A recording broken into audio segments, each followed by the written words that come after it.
Hi friends, this is డివేర్ from JKP. ఈ వీడియోని కానీ మీరు సబ్స్క్రైబ్ చేయకుండా కానీ చూస్తుంటే ప్లీజ్ సబ్స్క్రైబ్ చేసి లైక్ చేయండి.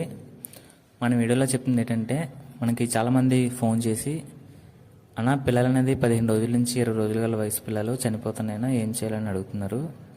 సో మీరు ముందుగా చేయవలసిన పని ఏంటంటే, ఈ వయసు గల పిల్లలకి నేను చూపించే విధంగా రెక్కలు అనేది కత్తిరించాలండి. సో మనం రెక్కలు ఎందుకు కత్తిరిస్తామంటే, మనం పెట్టే మేత అంతా కూడా కోడిపిల్ల తిని రెక్కలు అనేది కొద్దిగా ఫాస్ట్గా ఎదుగుతాయండి. సో రెక్కలు ఎప్పుడైతే ఎదిగాయో బరువు అయిపోయి కిందకి దిగిపోతాయి. సో రెక్క అలా దిగడం వల్ల కోడిపిల్ల తిరిగేటప్పుడు అటు నేలకు తగిలి తడిచిపోయే అవకాశం ఉంటుంది.